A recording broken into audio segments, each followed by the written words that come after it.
बिस्मिल्लाहिर्रहमानिर्रहीम। अस्सलाम वालेकुम नाज़रीन, फ़िदा दिल और आप मेरा यूट्यूब चैनल देख रहे हैं। आज बहुत अजीब व गरीब चीज़ें हुई खैबर पख्तूनख्वा असेंबली में।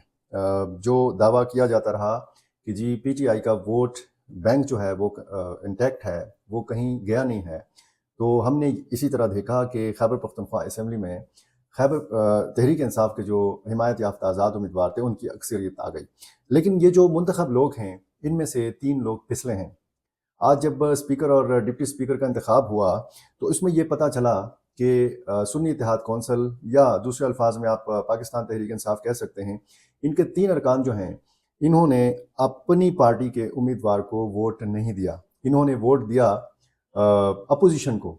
पहले मैं आपको ये बताऊं कि बाबर सलीम स्वाति जो हैं, ये उम्मीदवार थे स्पीकरशिप के और इन्होंने वोट हासिल किए 89। उनके मुकाबले में अपोजिशन की तरफ से एहसानुल्लाह मियां खैल, इन्होंने वोट हासिल किए 17। यानी स्पीकर के इंतखाब के मौके पर 17 वोट लेने वाली अपोजिशन ने डिप्टी स्पीकर के इंतखाब के मौके पर 19 वोट हासिल किए। अब सूरत हाल क्या है? इकबाल वजीर अपोजिशन के रुकन हैं, पीटीआईपी के रुकन हैं। ये स्पीकर के इंतखाब के मौके पर हाजिर नहीं थे, इन्होंने वोट पोल नहीं किया। दूसरी तरफ अगर आप देखें तो जब डिप्टी स्पीकर का इंतखाब हो रहा था तो ये कहीं से बरामद हो गए, ये हाल के अंदर दाखिल हो गए और उन्होंने डिप्टी स्पीकरशिप के लिए अपना वोट पोल किया। अब अपोजिशन के पास जो लोग थे वो टोटल थे 16, क्योंकि इनका अपना एक जो रुकन है वो अस्पताल में था। गालिबन मोहम्मद हादी नाम है, कुरम से ये मुंतखब हुए हैं। 16 अरकान के होते हुए अपोजिशन ने डिप्टी स्पीकर के ओहदे पर 19 वोट हासिल किए। अब अपोजिशन के मुतवक्का जो अपोजिशन लीडर हैं और सीएमशिप के उम्मीदवार भी हैं, डॉक्टर इबादुल्ला ने यह दावा किया है कि हमें 3 इजाफी वोट मिले हैं। अगर इनका दावा दुरुस्त है और अगर यह आदाद शुमार भी, जाहिर है कि हम आदाद शुमार की बुनियाद पर बात कर रहे हैं। एहसानुल्लाह मियां खैल ने स्पीकर के ओहदे पर जब इलेक्शन लड़ा तो उन्होंने 17 वोट हासिल किए, जबकि अरबाब वसीम हयात जो पीटीआईपी के हैं, इन्होंने जब डिप्टी स्पीकर के लिए इलेक्शन लड़ा तो इन्होंने 19 वोट हासिल किए। 16 अरकान की मौजूदगी में उन्होंने 19 वोट हासिल किए। कैसे हासिल किए?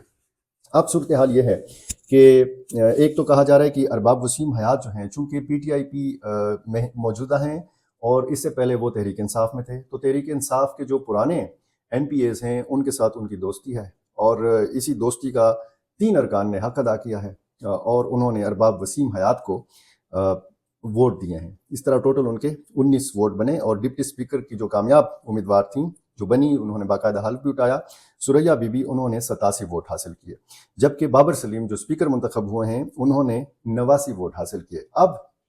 अब ये कौन लोग हैं? ये कौन लोग हो सकते हैं कि जो मौजूदा हालात में भी इमरान खान से दगा कर सकते हैं, उनको धोखा दे सकते हैं? बानी चेयरमैन पीटीआई जिस हालत में हैं, जेल के अंदर हैं, और पीटीआई ने जिस तरीके से जबर का सामना किया है, सख्तियों का सामना किया है, और जिस तरीके से जोश खरोश हमने देखा खैबर पख्तूनख्वा असेंबली में पीटीआई के कारकुनों का, और बहुत हद तक ये जोश खरोश था, इस हद तक था कि तमीज़ के दायरे से वो बाहर निकल गए।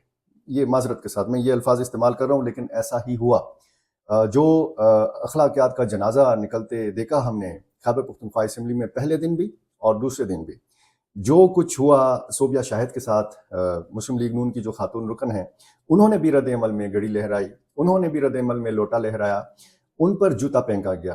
पहले दिन भी जूता फेंका गया, बल्कि जूते फेंके गए, और दूसरे दिन भी उन पर जूता फेंका गया। और दूसरे दिन तो हम खुद देख रहे थे कि जब वो इस इंतखाबी अमल में स्पीकर और डिप्टी स्पीकर के इलेक्शन में पहले जब ये उठी स्पीकर के इंतखाब के लिए, जब अपना वोट पोल करने के लिए उठी, तो बाकायदा तौर पर हमने ये देखा कि सूरत हाल काफ़ी ख़राब हो गई। नाराबाजी शुरू हो गई, नाजेबा अल्फाज का इस्तेमाल किया गया, नाजेबा नारे लगाए गए, और फिर इसी नाजेबा नाराबाजी की वजह से प्रेस गैलरी में बदमज़गी पैदा हो गई। वहाँ पर 2 ख़वातीन हमारी मोअज़्ज़ज़ अरकान भी सहाफ़ी बैठी हुई थी, उनकी मौजूदगी में एक खातून के ख़िलाफ़ नाराबाजी की गई और नाजेबा अल्फाज का इस्तेमाल किया गया, जिस पर ना सिर्फ ख़वातीन सहाफ़ियों ने एहतजाज किया, बल्कि वहाँ पर मौजूद सहाफ़ियों ने एहतजाज किया, और प्रेस गैलरी से गैर सहाफ़ी लोगों को बाहर निकालने का मुतालबा किया गया और फिर उनको बाहर निकाला गया।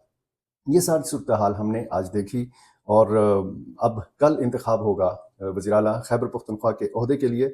اس کے لیے ظاہر ہے کہ نامزد امیدوار جو ہیں علی امین گنڈاپور وہ ہیں، اور اپوزیشن کی طرف سے ڈاکٹر عباد اللہ ہیں۔ ڈاکٹر عباد اللہ مسلم لیگ نون کے صوبائی صدر MNA انجینئر امیر مقام کے چھوٹے بھائی ہیں۔ ڈاکٹر عباد اللہ خود MNA رہ چکے ہیں، اب وہ صوبائی اسمبلی کی نشست جیت چکے ہیں شانگلہ سے، اور امیدوار ہیں وزیر اعلیٰ شپ کے لیے، CM شپ کے لیے۔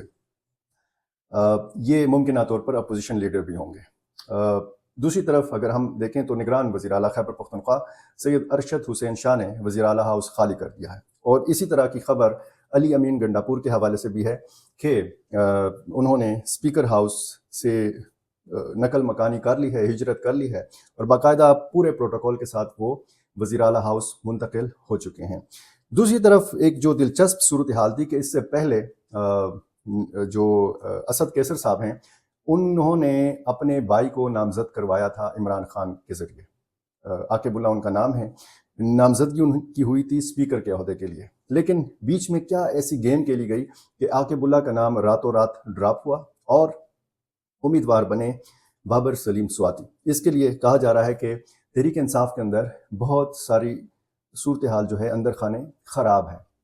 خراب اس لیے ہے کہ ایک تو عہدوں کے حوالے سے کینچا تانی ہے، اور دوسرا اب خیبر پختونخوا کابینہ کے لیے بھی لابنگ کا سلسلہ جو ہے وہ چل رہا ہے، اور ہم یہ دیکھ رہے ہیں کہ اندر خانے بہت ساری خبریں ہیں لیکن وہ باہر نہیں آ رہی ہیں۔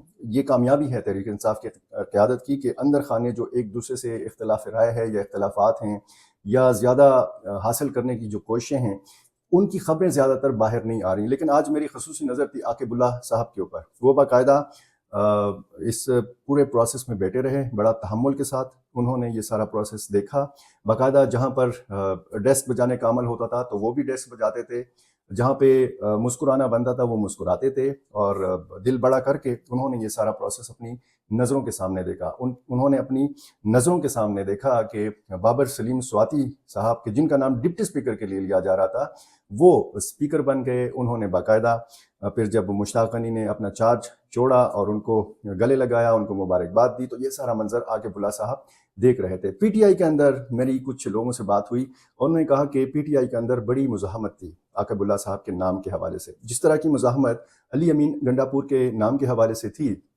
PTI کے اندر، اور وہ مزاحمت باہر اس طریقے سے نہیں نکلی جس طریقے سے اب بھی صورتحال ایسی ہے۔ کچھ لوگ جو ہیں وہ دل سے اس نام کو قبول نہیں کر رہے، لیکن اب ان کو ماننا پڑے گا، کیونکہ علی امین گنڈاپور کو نامزد کیا ہے عمران خان نے، اور عمران خان کا فیصلہ سب کو پھر قبول ہوتا ہے۔ تو کیا ان 3 ارکان کو کہ جنہوں نے ڈپٹی اسپیکر کے لیے ثریا بی بی کو ووٹ نہیں دیا، تو کیا وہ عمران خان کے احکامات کے تابع نہیں ہیں؟ انہوں نے ایسا کیوں کیا؟